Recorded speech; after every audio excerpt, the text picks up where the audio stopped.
Halo guys, welcome back. Mari kita bahas bab mengenai alat optik. Jadi kita sudah belajar di play sebelumnya mengenai pembiasan dan juga pemantulan cahaya. Nah, kira-kira bagaimana aplikasinya di dalam kehidupan kita sehari-hari. Nah, sekarang kita akan coba masuk ke beberapa alat optik. Kita akan belajar yang pertama adalah mata, yaitu adalah alat optik alami yang diciptakan oleh Tuhan, baik kita untuk bisa melihat. Nah, di sini ada beberapa bagian pada mata. Kita bisa melihat bahwa mata ini bentuknya hampir bulat, di mana bagian depannya ini dia lebih melengkung keluar gitu ya. Nah, ada beberapa bagian pada mata yang berfungsi sekali untuk kita bisa melihat. Nah, bagian pertama adalah bagian terluar dari mata ya. Bagian terluar dari mata ini bagian depan disebut sebagai kornea. Nah, kornea ini berfungsi untuk membiaskan cahaya yang masuk ke mata guys. Jadi kalau misalnya kita punya cahaya ya, cahaya datang misalnya dari udara gitu ya. Kita tahu bahwa udara itu M-nya itu indeks bias 1. Nah, kornea memiliki indeks bias kira-kira 1,37 kira-kira ya. Dia memiliki indeks bias yang berbeda sehingga terjadi pembiasan ya. Dibiaskan kemudian kornea ini cahayanya ini akan masuk ke yang namanya pupil.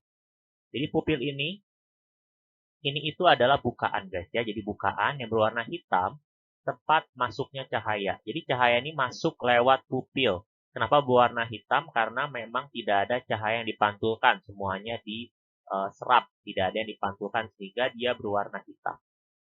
Nah, untuk pengaturan pupil ini ya, pupil ini kan merupakan bukaan. Tentu bukaan ini dia tidak fix gitu ya. Bentuknya itu beda-beda, berubah-ubah.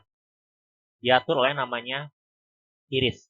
Jadi iris itu adalah yang mengatur banyak cahaya yang masuki pupil. Jadi pupil ini dia akan mengecil kalau misalnya terang banget gitu ya. Kalau terang banget kan berarti cahaya terlalu banyak, maka pupilnya itu akan mengecil sehingga meminimalisir cahaya masuk. Tetapi ketika keadaan gelap kita butuh cahaya lebih banyak sehingga pupil ini akan membesar. Jadi yang mengatur adalah iris dan iris ini juga memberikan warna pada mata kita guys. Nah, berikutnya setelah masuk ke dalam pupil, itu nanti akan dibiaskan memasuki lensa mata kita. Nah, ini sangat penting karena lensa inilah yang mengatur pembiasan agar bayangan yang kita lihat nanti ini, bayangan ini jatuh tepat di retina. Jadi untuk melihat bayangan dengan jelas, maka bayangan itu harus jatuh di retina. Kalau tidak jatuh di retina, dia akan buram. Nah, itu yang mengatur adalah lensa. Dan lensa nanti akan diatur oleh yang namanya otot siliari atau di sini jasad siliari. Otot siliari ini adalah yang mengatur bentuk dari lensa. Lensanya ini akan dicembungkan.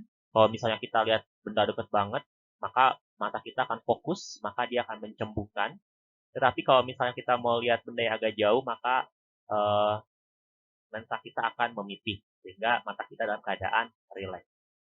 Nah, yang terakhir retina. Retina ini berfungsi sebagai tempat terbentuknya bayangan ya pada mata yang normal.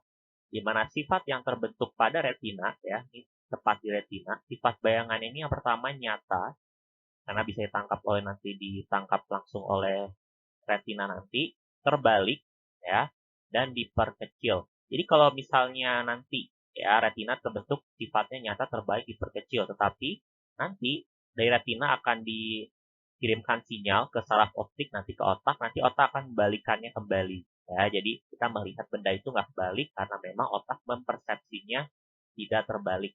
Nah, inilah uniknya dari mata kita, guys. Nah, kita akan lihat di sini ya, bahwa tadi saya sudah jelaskan bahwa lensa itu harus diatur bentuknya. Ya, jadi itu sebagai kemampuan atau daya akomodasi mata. Di mana daya akomodasi mata merupakan kemampuan lensa oleh otot siliaris untuk mencembungkan atau memipihkan lensa mata kita guna memfokuskan benda jauh atau dekat. Kalau misalnya mau lihat benda dekat, dia akan mencembung. Kalau dia mau lihat benda jauh, dia akan memipih. Nah, itu kemampuan disebut sebagai daya akomodasi mata. Kalau misalnya nih bendanya jauh banget, ya, berarti kan mata kita rileks gitu ya, sehingga disebut sebagai mata tidak berakomodasi. Artinya, mata kita itu berada pada keadaan paling pipih atau cembung minimum. Tetapi kalau misalnya kita melihat benda yang dekat banget, ya, sampai batas penglihatan kita, maka disebut sebagai mata berakomodasi maksimum. Yang berarti mata kita itu mencembungkan diri atau cembung maksimum.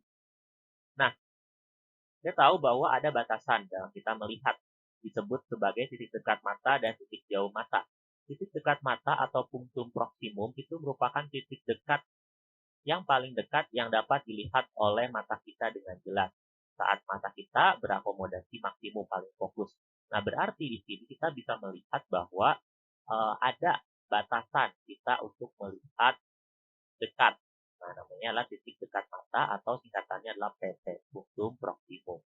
Nah, kita juga ada titik jauh mata ya, atau disebut sebagai punktum remotum atau PR. Itu adalah titik terjauh yang dapat dilihat oleh mata dengan jelas. Kalau mata normal itu tak 3 ya, tapi kalau untuk beberapa penyakit, terkena penyakit matanya nanti PR-nya akan kurang.